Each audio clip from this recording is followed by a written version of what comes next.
Shalom Vrahá, boa tarde para todos. Mais uma aula com o nosso querido Rabino, mais um Pergunte ao Rabino.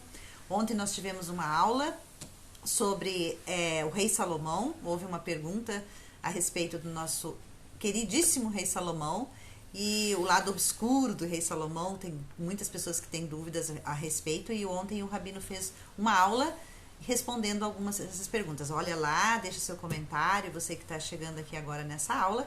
E hoje vamos dar uma continuidade, porque teve perguntas, né, na nossa querida Edna, do grupo.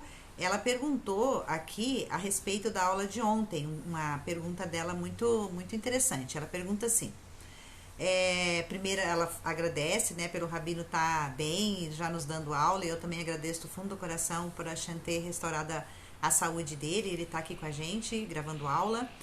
E ela pergunta assim, ó, por que o rei Salomão não pediu a Hashem para mostrar onde estava o Shamir e foi descobrir da forma mais complicada que era com o rei dos demônios? Então, na aula anterior, se você não sabe do que se trata, na aula anterior, o Rabino falou sobre esse rei dos demônios com o qual o rei Salomão conseguiu esse Shamir, esse bicho que cortava as pedras. E ela pergunta, por que ele não perguntou diretamente para Hashem? Por que teve que perguntar, fazer um pacto com o demônio? Então, essa aula o Rabino vai explicar entre essa pergunta e entre outras pra gente. O meu esposo Léo. Shalom Ubrahá. E com vocês, nosso querido Rabino. Shalom Ubrahá, muito obrigado para a nossa diretora, muito obrigado para todos os nossos amigos da ONG pelas perguntas. E, na prática, toda a história do Beit HaMikdash, ela está ligada a isso, que Hashem pede para Moshe Rabbeinu no deserto, Ve'asu li Mikdash, vocês vão fazer para mim um Mikdash, Ve'shachanti betocham, e eu vou habitar no meio deles. Então Hashem pede para a gente fazer um Mikdash. Então Moshe Rabbeinu, ele arrecada fundos com todo o povo de Israel, e ele traz o Oliav ben Ahisamach e o Betzalel ben Uri ben Hur, traz esses artistas especialistas para fazerem os objetos do Mishkan. Ou seja, em nenhum momento a gente vai dizer assim que Hashem tem que participar disso. Hashem pediu para a gente fazer, vocês façam para mim o Mikdash. Ou seja, nós temos que fazer a nossa parte, e aí Hashem vai habitar no meio de nós. Hashem faz a parte dele. Nós fazendo o receptáculo, Hashem ele coloca a luz dentro desse receptáculo.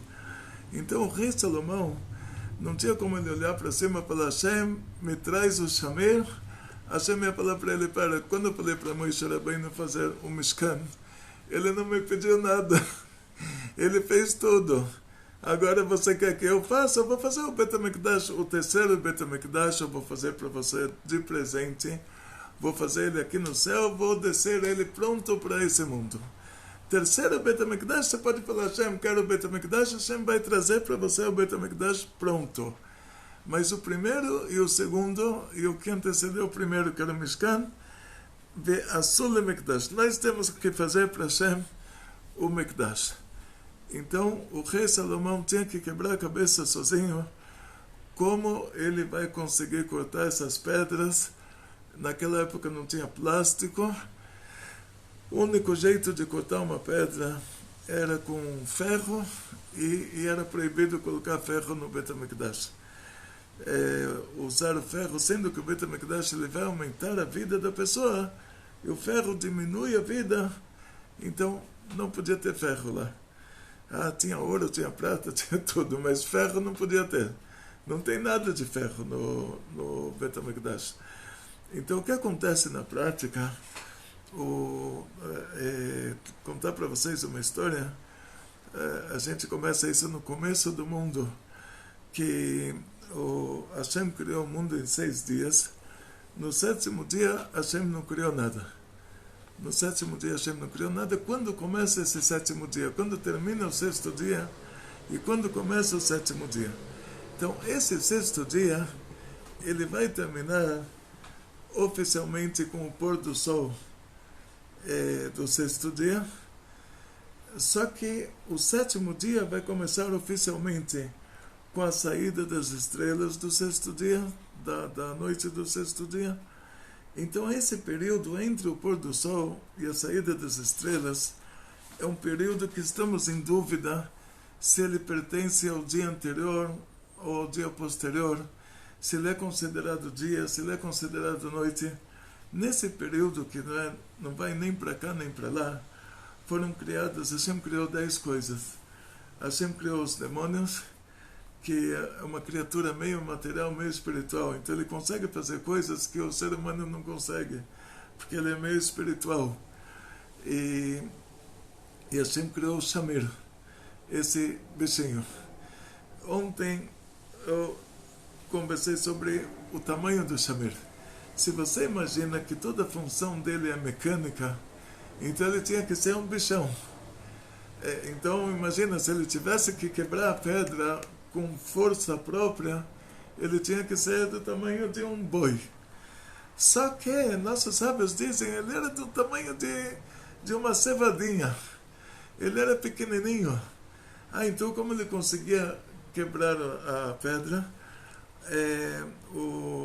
Era feito um risco em cima da pedra, e aí o Shamir, ele andava sobre esse risco, ele terminava de andar sobre esse risco, e a pedra se rachava, aquilo ficava uma pedra cortada. Como ele conseguia fazer isso? Ele só andou em cima, por causa que ele é uma das 10 coisas que foram criadas no Ben Hashmashot. Ele é meio espiritual, meio material. Então ele tem superpoderes. Esse que é o detalhe. Quer dizer, ele não faz nada mecanicamente. Não é que ele mordeu e quebrou a pedra.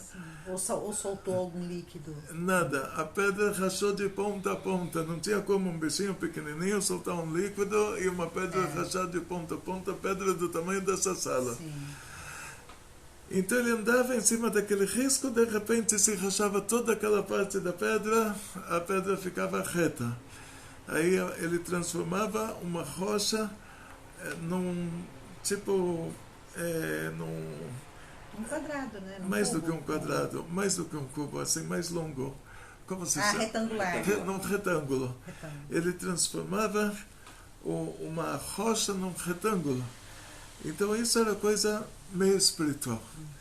Ou seja, não era lado material dele, sendo que ele era meio material, meio espiritual, então o lado meio espiritual dele, ele conseguia fazer uma coisa assim. Aí a gente entra no assunto do Ashmadai, do rei dos demônios, que ele também é alguém meio material, meio espiritual. Então ele é a pessoa adequada para encontrar esse bicho.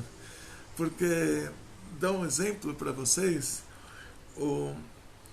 há 2000 anos atrás tinha o Rabbi Shimon Bar Yochai, e o Israel naquela época era um estado dentro do Império Romano. Então, imagina ser um estado dentro do Império Romano. Imagina se o Brasil fosse um estado dentro do Irã. Uma coisa assim. Então, ser um estado dentro do Império Romano era pior do que isso. Pior do que fazer parte do Irã hoje. Porque os romanos, eles eram muito... Deus me lembra assim... eles tinham os dois lados. Eles eram muito burocráticos, por outro lado muito cruéis. A gente vê todas as histórias que aconteceram lá, e os romanos fizeram um decreto que, Deus me livre, vai saber o que ia acontecer. E naquela época nossos sábios, eles não tinham escolha, não tinha como anular esse decreto. Eles chamaram o Rabbi Shimon Bar Yochai, falaram para ele: olha, você está acostumado que te acontecem muitos milagres, então vamos precisar agora de um milagre. Não tem o que fazer. Agora, ou acontece um milagre, ou vai ter holocausto aqui. Aí o Rabbi Shimon falou: tá bom, então Hashem vai fazer um milagre. Compraram para ele uma passagem, colocaram ele num navio para Roma, e de repente ele vê que subindo no mastro do navio, dando gargalhadas assim, não sei quantos decibéis, e descendo do mastro, dando gargalhadas, não sei quantos decibéis, estava lá o Bentamelion, que é um demônio conhecido. O Rabbi Shimon Bar Yochai começou a chorar.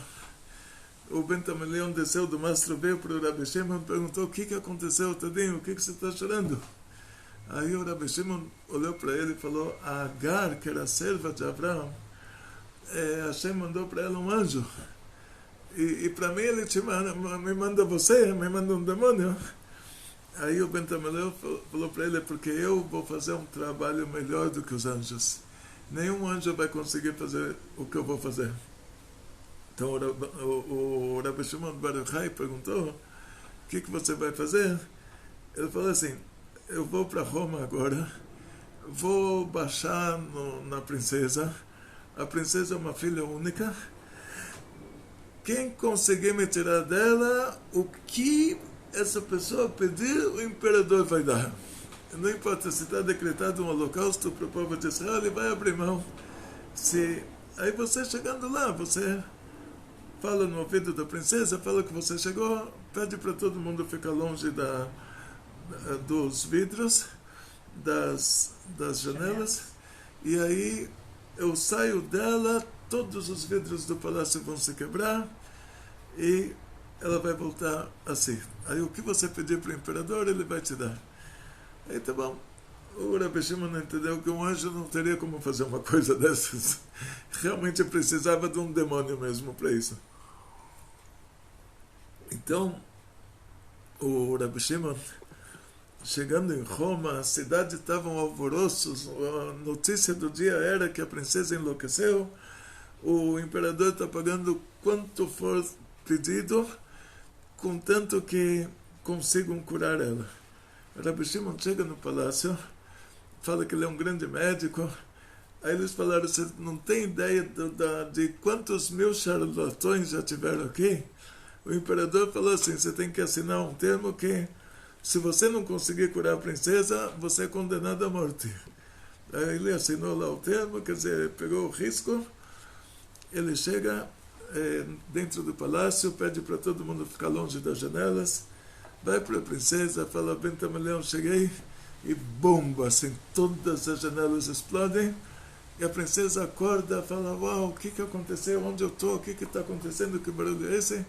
O imperador fala para ele: o que você quiser eu te dou. Aí ele pediu para anular o decreto foi anulado, quer dizer, um grande milagre, e todo esse milagre não teria como acontecer por meio de um anjo. Porque um anjo não ia descer a um nível tão baixo. O anjo não ia descer a um nível tão baixo, assim, de incorporar em alguém e ficar dando gargalhada. Então, na prática, o rei Salomão é conhecido que tudo que ele fazia, isso ele pegou do pai dele. O pai dele, o rei Davi, quando fazia alguma coisa, sempre se consultava com Mefiboshet, que era o rabino dele, e sempre fazia tudo de acordo com a Halachá.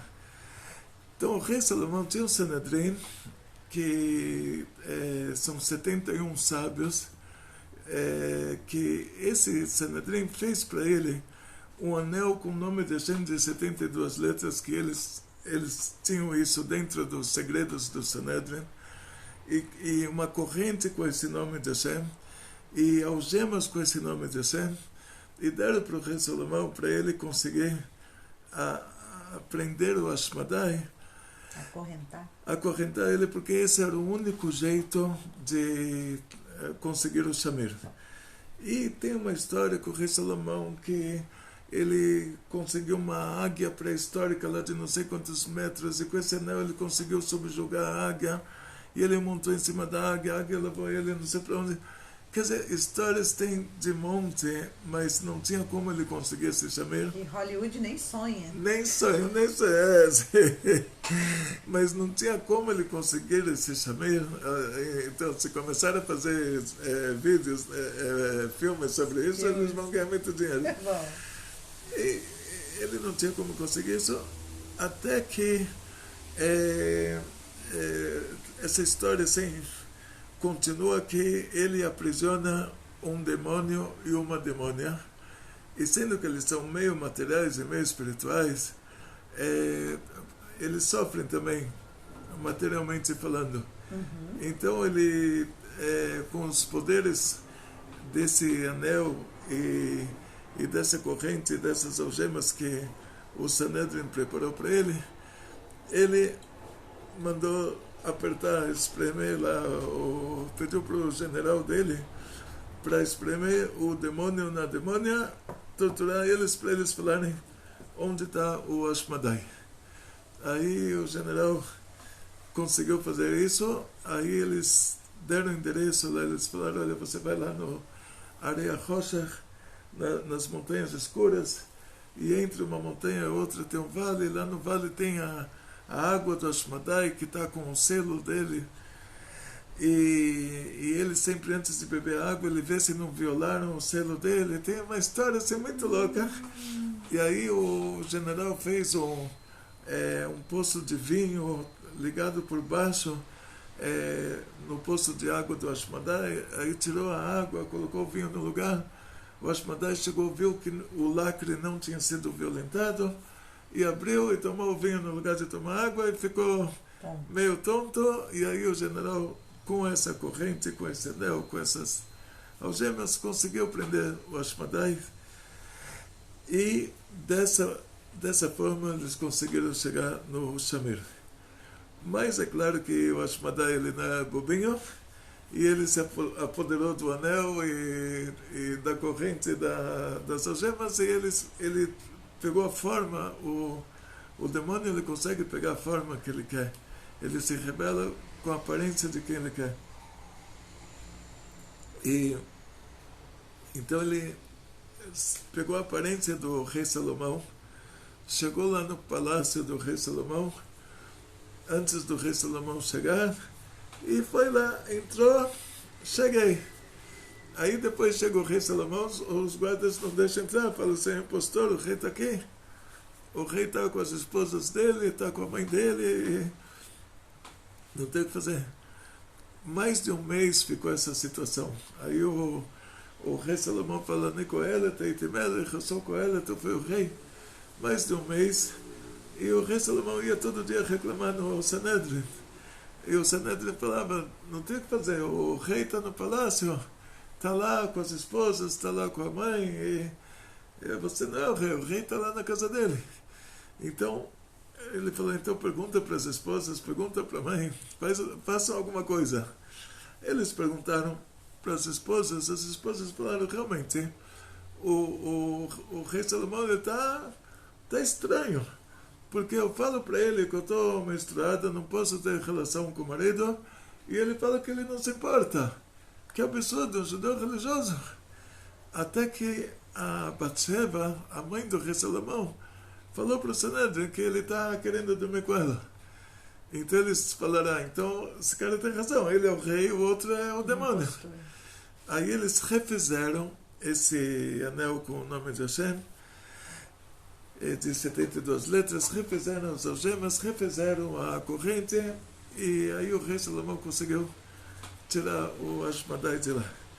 Ou seja, uma história assim muito, muito louca, mas muito louca mesmo, assim, de não, a gente não tem ideia de imaginar as cenas. O professor está falando aqui, eu estou imaginando, eu acho que acredito que você aí de casa também. A gente fica imaginando, ele contando a história, a gente fica imaginando as cenas, tudo que está acontecendo. O filme de Hollywood perde. Não tem como replicar, né? Uma cena assim, fora do... surreal. Surreal. Então você queria perguntar também outras coisas, né? Sim. Aí com relação aos comentários, muito obrigado por vocês que estão deixando os comentários nos nossos vídeos, nas nossas teorias, no canal do YouTube, porque isso dá engajamento e assim a gente agradece a cada comentário que vocês fazem.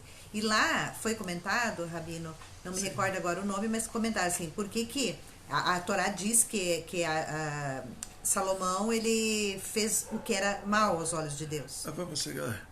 Então assim, nós sabemos que o rei Davi, Baruch Hashem, era um tzadik que não existia igual. O filho dele, toda a história com o rei Salomão, nós sabemos que o rei Davi ele tinha que se casar com Batseba para ter o rei Salomão. O rei Salomão foi escolhido por Hashem para construir o Bet HaMikdash, e uma das condições era que ele não podia fazer guerras. Se ele fizesse guerras, aí ia entrar no problema do pai dele, que o Bet HaMikdash ele vem trazer vida para o mundo, e então uma pessoa que tira a vida de alguém, ele não pode participar. Então o Cohen que teve que ir para a guerra, imagina, agora tinha guerra na faixa de Gaza, o Cohen foi recrutado, foi lá, o terrorista chegou lá com uma tonelada de bombas em cima dele, ele conseguiu dar uma metralhada no terrorista, conseguiu salvar todo mundo, mas ele já não pode mais trabalhar no Bet HaMikdash. Então tem esse problema. Então o rei Salomão, para que não houvessem guerras na época dele, ele se casou com a filha de cada um dos reis, e o palácio dela virou o consulado daquele país, e a filha do faraó, ela colocou a decoração do país dela, que essa decoração é ligada à idolatria do Egito. E outras também fizeram a mesma coisa. Então nossos sábios, eles consideram que o rei Salomão, ele fez idolatria porque as mulheres, elas desviaram o coração dele, mas tudo isso é como se, não é idolatria de verdade, é como se tivesse feito. Não fez, na verdade. Não fez, na verdade. Então, na verdade, o assunto da idolatria vai começar posteriormente. Ou seja, assim, o rei Davi, Baruch Hashem, ele era um tzadik. O rei Salomão, Baruch Hashem, era um tzadik. O filho do rei Salomão, Rehavam, Baruch Hashem, era um tzadik. Aonde vai começar a idolatria? Quando o rei Salomão faleceu, e depois que ele faleceu, o filho dele foi convidado para uma reunião em Shechem. Na Cisjordânia tem uma cidade chamada Shechem. Isso, acho que eles traduzem isso como Samaria, alguma coisa assim. Lá tem o túmulo do Yosef. Aquela região, o Shomron, acho que é traduzido como Samaria. E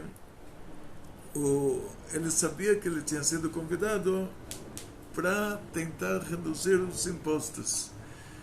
E aí ele tinha uma assessoria de pessoas mais idosas, uma assessoria de pessoas mais jovens. Então os mais idosos falaram para ele: olha, não se mete com esses caras, reduza o imposto, o país está bem. E os jovens falaram: não, você tem que mostrar que você é forte, senão eles não te respeitam. Quer dizer, você tem que ser durão, quanto mais durão você for, mais medo eles vão ficar. Então ele acreditou, ele pediu para preparar uma coreografia, preparar um chicote com escorpiões nas pontas do chicote. Aí ele chegou lá e fizeram a reunião e falaram: seu pai, ele cobrava muitos impostos, quer dizer, dinheiro não faltava, porque o país era muito rico, mas seu pai cobrava muitos impostos, e agora ou você reduz os impostos, ou aí o secretário traz lá o chicote, ele dá uma chicotada, já treinou isso 200 vezes antes de chegar lá, dá chicotada no ar, os escorpiões lá fazem um barulhinho, ele fala: meu pai bateu em vocês com chicote, eu vou bater em vocês com escorpiões. Aí eles fizeram uma revolução, separaram para fora o Rehavam, quer dizer, a Judeia ficou fora do país, e ficou lá a Judeia com o Benjamim, né, Yehudá e Benjamim. E o reino de Israel continuou, o país das 10 tribos. 2 tribos então foram expulsas. Aí, esse país das 10 tribos, o cara que fez a revolução, o Yeravam ben Navat, ele imaginou: agora vai chegar a festa judaica, ele vai ter que ir para o Bet HaMikdash, e lá no Bet HaMikdash, uma pessoa da família do rei Davi, que é o Rehavam, o rei da família do rei Davi, ele vai poder sentar, e alguém que não é da família do rei Davi, não importa se chega lá o rei do país mais rico do mundo, está convidado, mas não vai poder sentar. Então ele imaginou assim: agora todo mundo vai falar que o cara lá é o rei grande e eu sou o rei pequeno, e são capazes de me fazer uma revolução. O que eu fiz para ele, acabam fazendo para mim. Então ele foi para o Egito, Yeravam ben Navat, ele comprou a estátua do Egito, a vaca sagrada do Egito, colocou um em Dan, que é extremo norte, o outro em Beersheba, que é extremo sul, obrigou o povo inteiro a fazer idolatria. Então a idolatria começa já, tinha o rei Davi, o rei Salomão, o Rehavam, e aí que vai começar a idolatria, quer dizer, depois do Rehavam. Posterior, quer dizer, o rei Salomão não entra na nossa história como alguém que fez idolatria. Mas os nossos sábios, eles dão esse ênfase. Eles falam, olha, o que ele fez foi muito grave. Dá um exemplo para vocês. Tem uma Gemara que fala que alguém que não é judeu e ele guarda o Shabbat é pena de morte. Aí o Rambam faz uma pergunta sobre essa Gemara. O Rambam fala, desculpa, o que está escrito na Torá, que é pena de morte, isso não está escrito na Torá que é pena de morte. E pena de morte é somente o que está escrito na Torá. Nenhum profeta que veio depois de Moshe, ele tem a capacidade de acrescentar um mandamento na Torá. Então nenhum profeta tem como acrescentar uma pena de morte.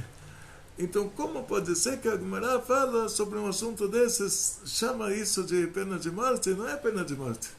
Aí o Rambam começa a analisar por que a Gemara então usou o termo pena de morte.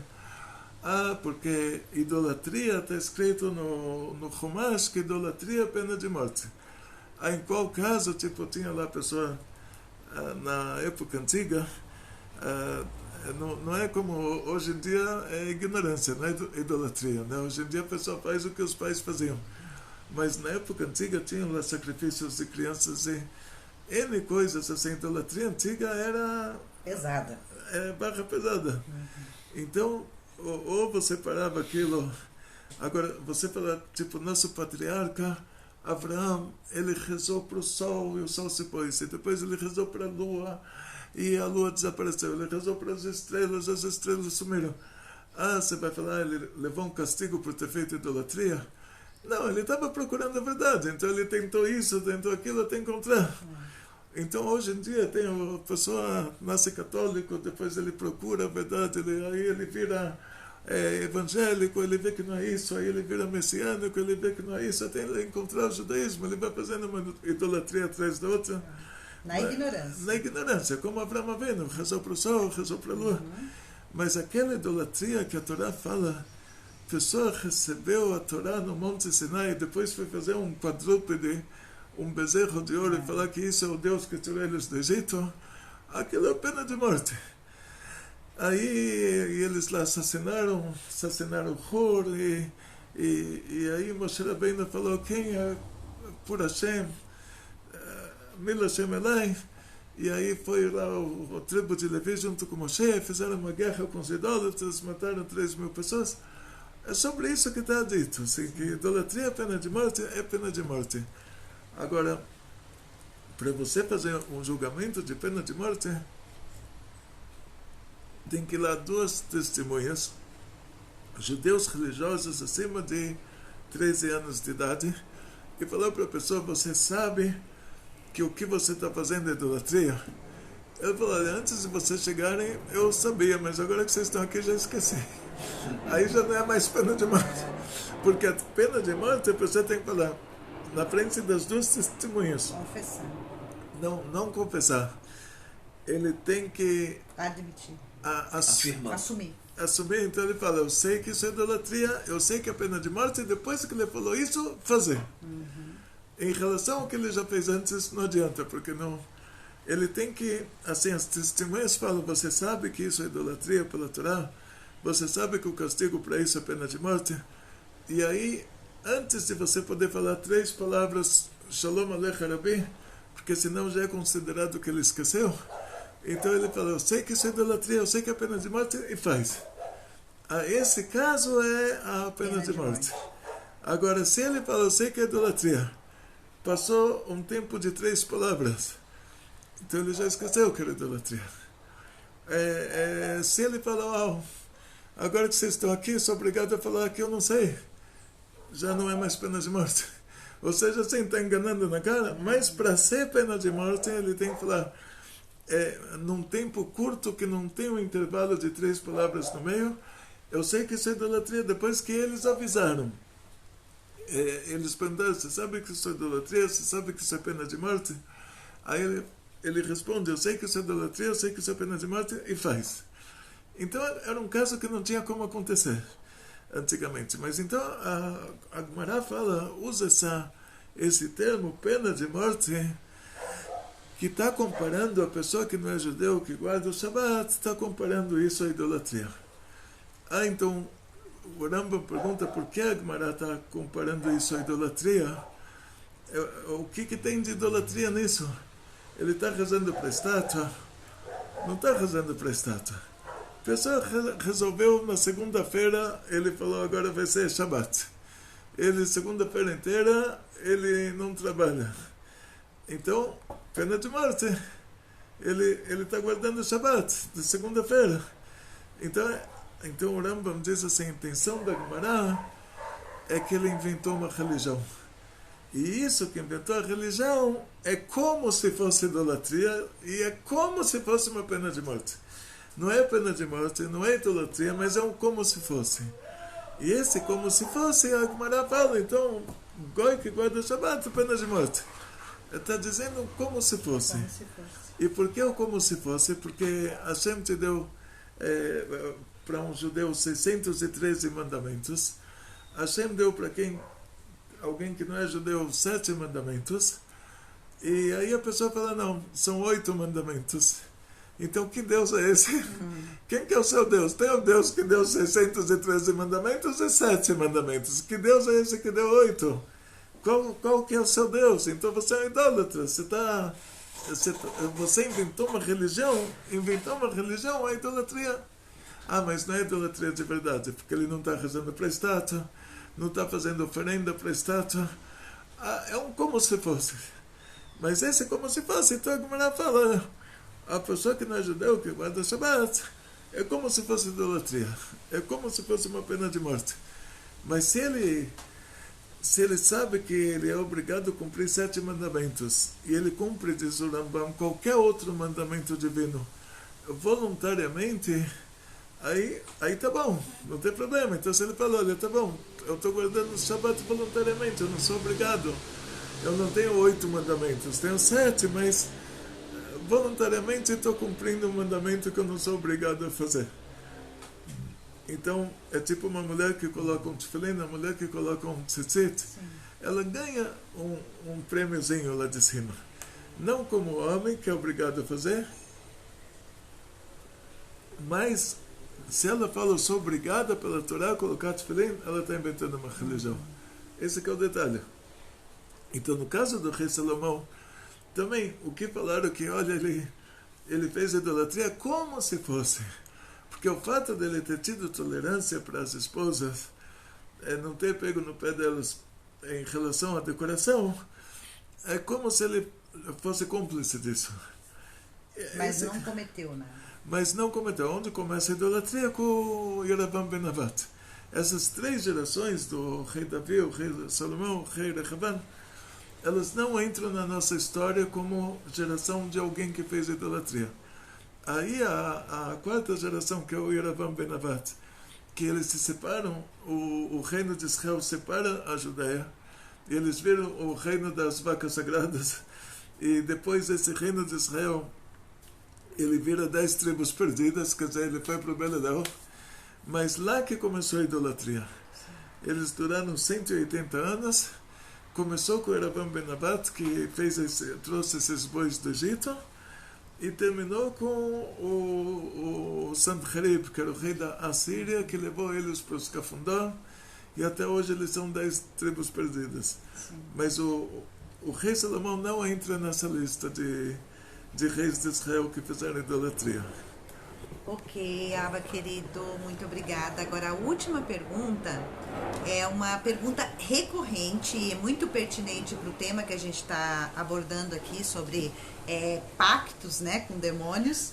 Então, agora ultimamente aconteceu essa tragédia no Rio Grande do Sul onde muitas pessoas perderam a vida e perderam bens materiais e escolas que sumiram, crianças, mais de 200 e poucas crianças, Aproximadamente 420, foi o que eu soube. 420 crianças, e aí eles estão associando isso o show da Madonna. Eles estão associando isso, porque a Madonna veio fazer um show bem no dia que estava acontecendo a tragédia, na mesma semana, e eles associaram, e já é sabido de todos que esses artistas fazem pactos com demônios, e por isso que eles têm sucesso, e que eles se alimentam de não sei o que, de crianças, e etc. Então tem coisas, né, acontecendo em torno disso, e as pessoas, isso chega ao ouvido de muita gente. Então hoje as pessoas querem saber e perguntam, né, se realmente a Madonna, que é uma cabalista, né, até falam a cabala dos judeus que ela usa para fazer esses rituais.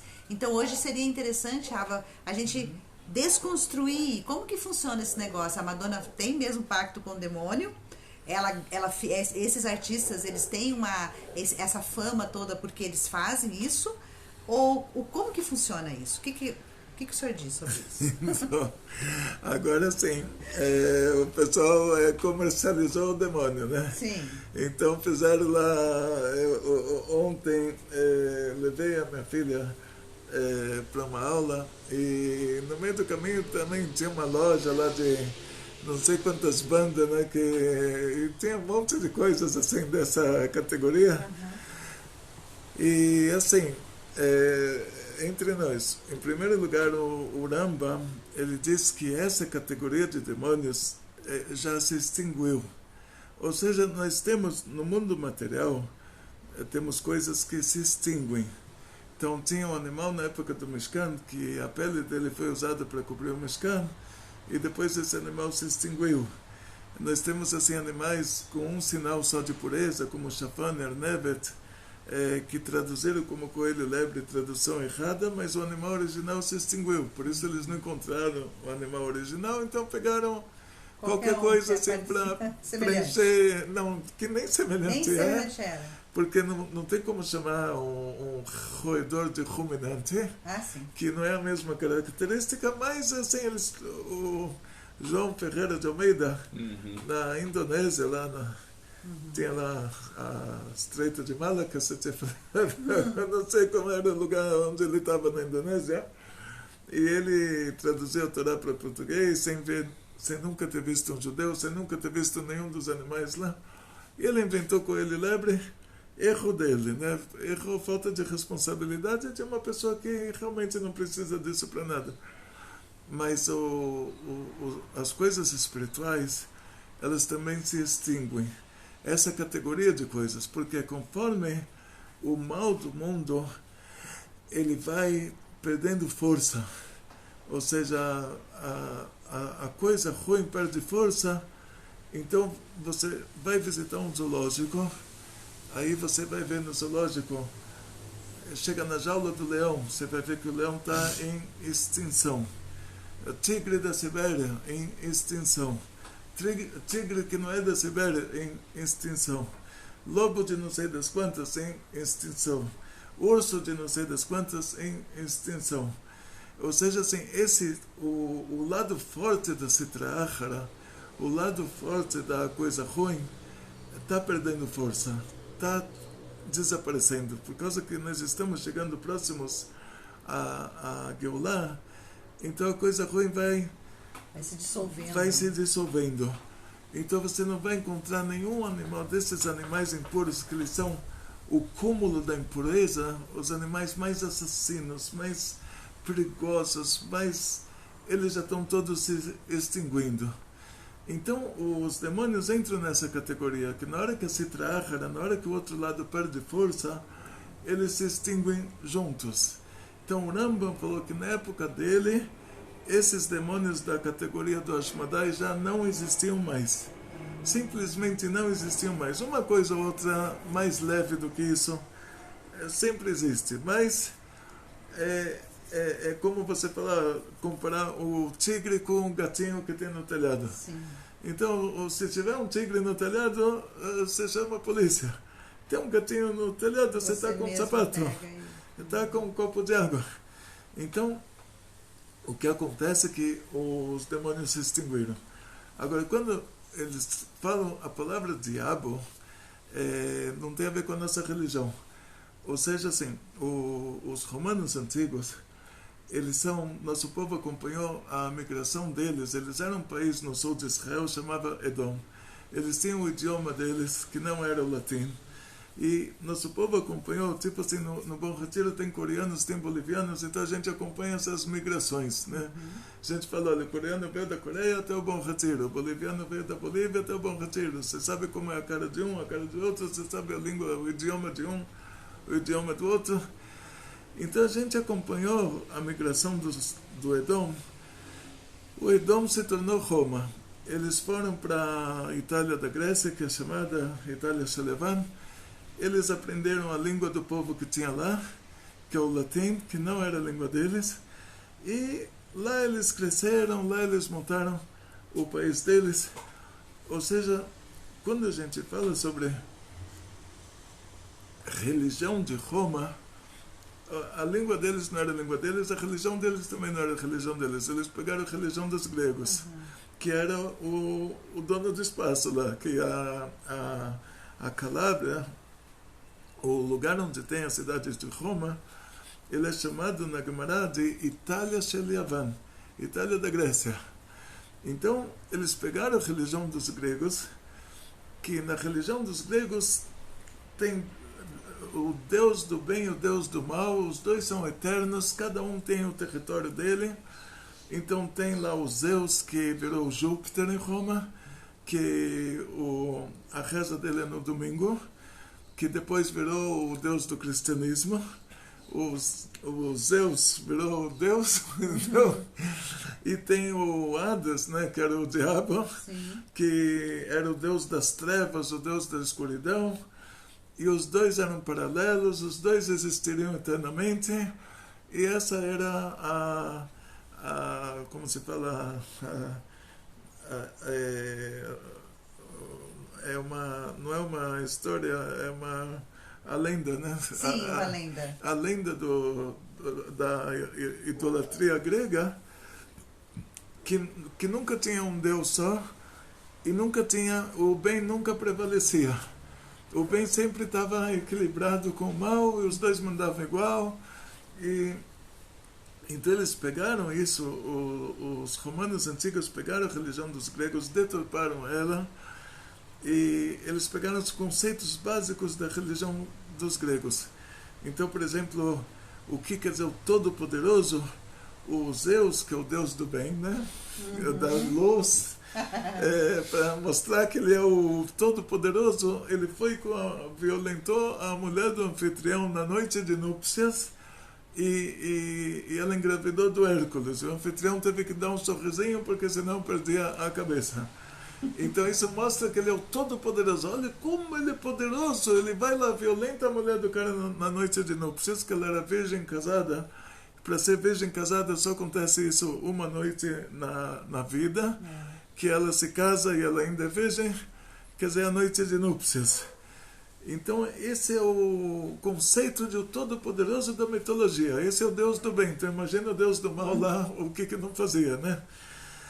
Então, dentro desse conceito, então surge o Deus e o diabo. Quer dizer, o Deus é um tirano sanguinário, e o diabo coloca ele no faz o pacto com você, te diz o que é, depois pega sua alma. Então, quer dizer, isso é consequência da mitologia dos gregos adaptada pelos romanos. Não tem nada a ver com a gente isso. Então, o que tem na história judaica é o seguinte, que Hashem, ele criou o mundo, ele colocou lá o Adão e a Eva num paraíso, deu para eles um mandamento, que é o mandamento de não comer a fruta do Etz Hadat. Para você cumprir um mandamento, não faça, você tem que fazer uma declaração de que você não vai fazer. Então, Hashem deu possibilidade para um anjo, que é chamado de o anjo da morte, dele fazer o teste do Adão e Eva. de onde surge essa história de anjo da morte? Diz o Zohar, ele traz 2 exemplos, o Zohar, exemplos muito interessantes. Ele traz o exemplo de um rei da época do Zohar, que esse rei tem um filho e ele quer fazer um teste do nível de credibilidade do filho. Então, o que ele faz?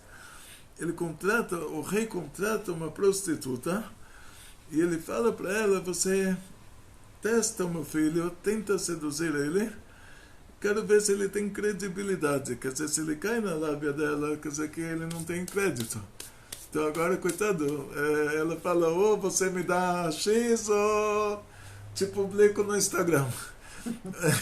Ou você, não sei, faz tudo que eu vou te mandar, senão coloca o vídeo da gente dormindo junto aí no Instagram, o mundo inteiro vai ver. Então ele perde a credibilidade. Quer dizer, como você pode confiar numa pessoa dessas que ele está na mão da cobra, né? Sim. Então o rei quer verificar se o filho é confiável, é uma pessoa que tem caráter, que tem credibilidade, que não vai, Deus me livre, dormir com uma mulher que ele não é casado com ela, ou seu filho, Deus me livre, é alguém que não dá para confiar. Então o rei paga para essa mulher. E agora a mulher está no rolo. Está no rolo. Qual que é o rolo? Se ele cai na lábia dela, com que ela se complica? Com o rei. O rei vai ficar triste com ela. Imagina o rei ficar triste com você está perdido. Já perdeu pessoas. Ninguém vai querer que o rei fique triste com ele. Que o rei triste comigo, Deus me livre. Agora, se ele não cai na lábia dela, aí ela sai ganhando. Aí ela recebe o salário dela, bonitinho, fez o trabalho e os resultados foram bons. Quer dizer que ele não caiu na lábia dela. Então, ela tem que fazer o trabalho. Porque se ela não fizer, o rei vai falar: peraí, eu te paguei e você não está trabalhando. E se o príncipe cair na mão dela, o rei vai ficar bravo com ela, vai saber qual vai ser o final dela. Então, ela faz o trabalho dela, mas torcendo para que esse menino seja inteligente e ele não caia na sedução dela. Então, isso é o anjo da morte. Não é o diabo dos romanos. É o pitbull de Hashem. Exatamente. Ele não é o diabo dos romanos. O diabo dos romanos tem opinião própria. Ele não tem alguém mandando nele. Ele lá, o diabo e o Deus, eles são 2 entidades independentes. E um querendo ser maior que o outro. E aqui nesse caso, não. Esse diabo é alguém contratado. Então, o Zohar traz um segundo exemplo. Ele fala: precisa de um carrasco. Esse rei, ele está precisando de um carrasco, porque se tem um assassino, o assassino é condenado à morte e o rei é uma pessoa delicada, uma pessoa de bom coração, ele não vai ser capaz de matar alguém. Então ele precisa de uma pessoa grotesca, uma pessoa ruim, que tenha o prazer em matar. Então ele vai procurar uma pessoa, até que eles encontram no reino inteiro, eles encontram uma pessoa ruim. E essa pessoa ruim, então ele é contratado, recebe um salário para, se uma vez precisar fazer uma pena de morte, ele vai ser o cara que vai cortar a cabeça do outro. Sim. Então ele recebe um salário. Mas aí ele chega para pegar o salário dele, o rei não pode nem olhar para uma pessoa dessa. Você tem nojo sem olhar para essa pessoa. Então o rei está sentado de costas, o carrasco vem pelas costas, o rei pega o dinheiro e joga pelas costas. Então não quero virar a cabeça nem para te olhar. Joga o dinheiro pelas costas, o cara vai lá, se abaixa no chão para pegar. Então a Sitra Achra, que é o anjo da morte, né, o Satan, a palavra Satan em hebraico quer dizer desviador. Estiá é desvio. Então esse anjo da morte, ele tem essa função que Hashem mantém ele, dá para ele uma cota de vitalidade, uma cota limitada de vitalidade pelas costas. Isso é chamado Bechinat Achoraim, o aspecto de pelas costas. Então essa Sitra Achara recebe uma cota de vitalidade e essa cota de vitalidade ela recebe pelas costas. Aí o que vai acontecer? Que a pessoa que vai fazer a coisa ruim, nós recebemos a nossa vitalidade diretamente de Hashem. Mas quando a pessoa faz a coisa ruim, pela Torá, essa pessoa devia perder já a ligação que ele tem com Hashem. Então ele não teria de onde receber a vitalidade. Então Hashem repassa para a pessoa que está se comportando de maneira ruim, Hashem coloca a vitalidade dela dentro do pacote da Sitra Achara, do outro lado. Então a pessoa recebe também por meio da Sitra Achara, quer dizer, a Sitra Achara recebe a cota dela, dentro dessa cota tem alguma coisa para repassar para a pessoa ruim. E aí a Sitra Achara, nesse caso, pode cortar essa cota a qualquer hora. Então por causa disso, você pode falar assim, olha, a pessoa ele se comporta de uma maneira ruim, ele faz maldades e ele está ficando muito rico. De onde vem esse dinheiro? Do lado bom que não é. Então, de onde vem? Da cota da Sitra Achara, essa pessoa está recebendo tudo isso. Mas chega uma hora que a Sitra Achara corta essa cota, e isso, essa capacidade, esse recurso a Sitra Achara tem, tipo assim, de dar para ele mais do que ele tinha, do que ele recebia antes do lado bom. Por quê? Porque a Sitra Achara também está recebendo por causa dele. É tipo, você deixou o cachorro no hotel de cachorros. O hotel de cachorros está vivendo do cachorro. Sim. Então eles estão interessados em dar comida para o cachorro, porque todo o tempo que eles estão dando comida para o cachorro, eles estão ganhando o salário deles. Bom exemplo, hein, Ada? Está vendo? Tá vendo? Então, nesse caso, existe isso no judaísmo. Quer dizer, a pessoa,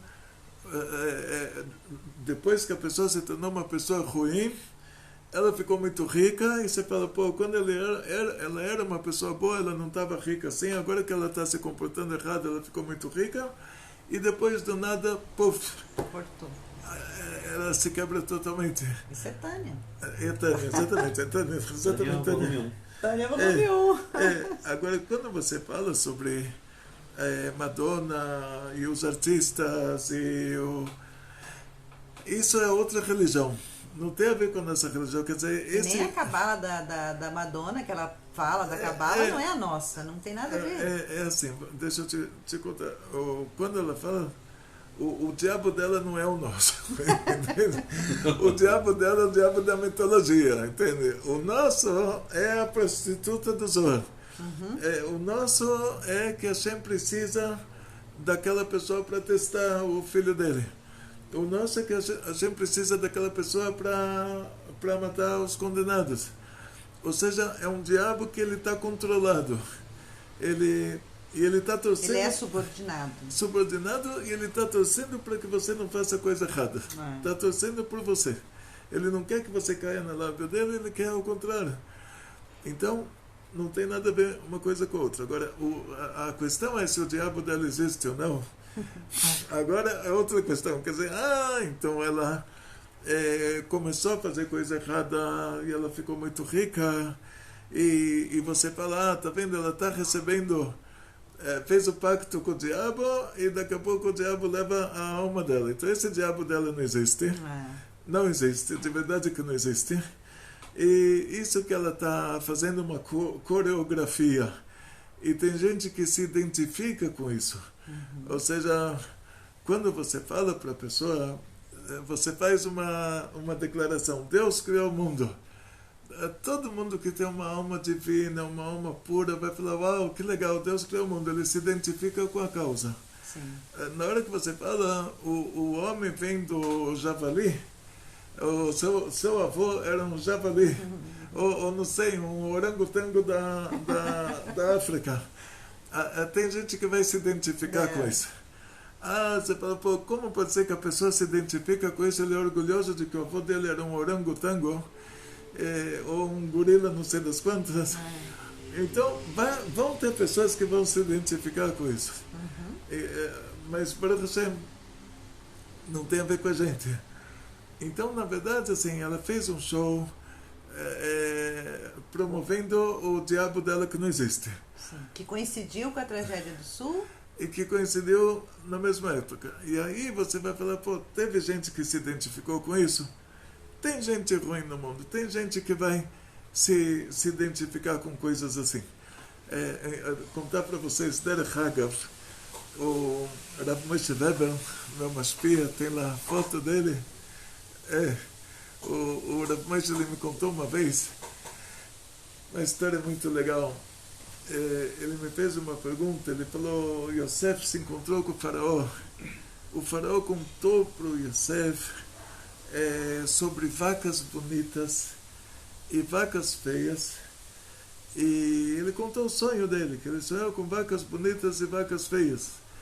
E depois que ele contou o sonho, ele falou, e vacas feias como essas eu nunca vi em toda a terra do Egito, toda de norte, sul, leste, oeste, em toda a terra do Egito, eu nunca vi vacas tão feias assim. Aí ele perguntou, pera, e as vacas bonitas, ele já viu em toda a terra do Egito? Também não viu. Então, por que das vacas bonitas ele não falou? Eu nunca vi vacas tão bonitas assim. E as vacas feias, ele deu um ênfase. Ele falou, nunca vi vacas tão feias, ele se entusiasmou.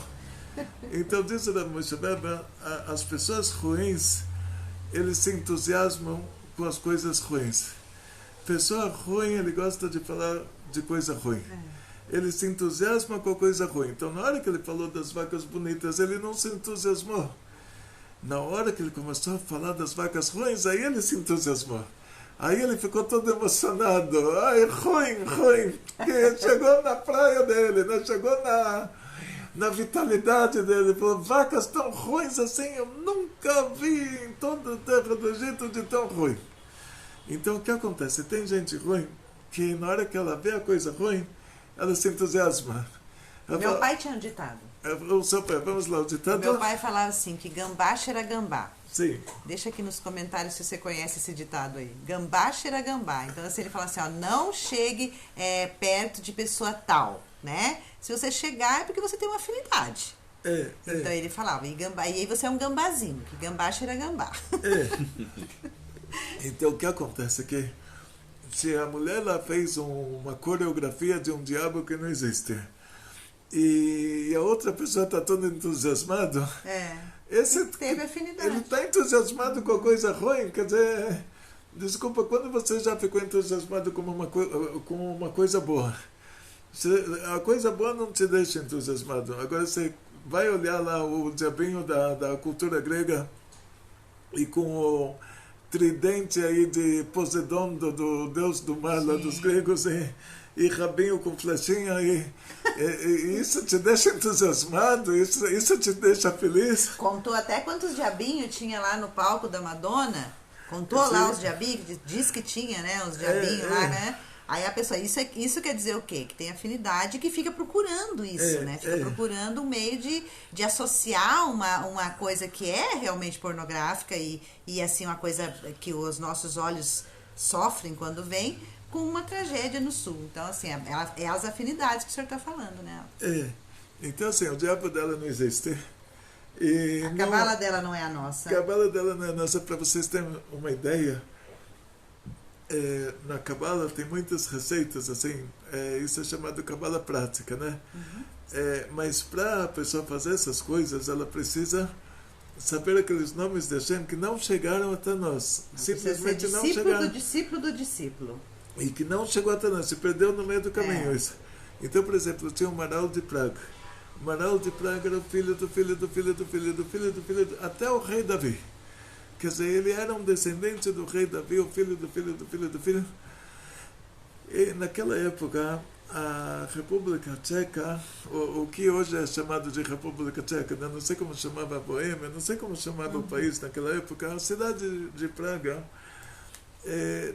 tem o gueto de Praga. E os goim, os não-judeus que moravam na cidade de Praga, tinham lá muitos antissemitas. E esses antissemitas, eles resolveram aprontar para os judeus.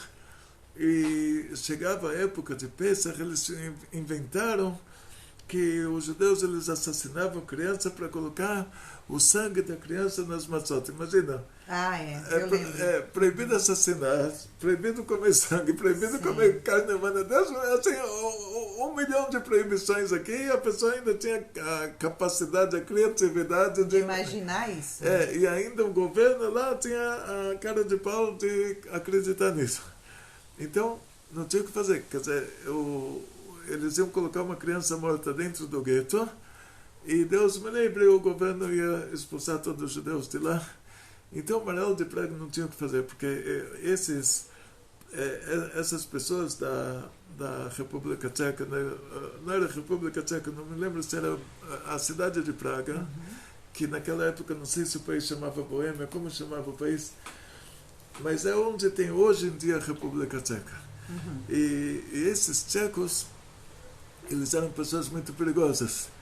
Então, não adiantava, chegava uma carroça no gueto, se não deixava entrar, o cara dava um tiro.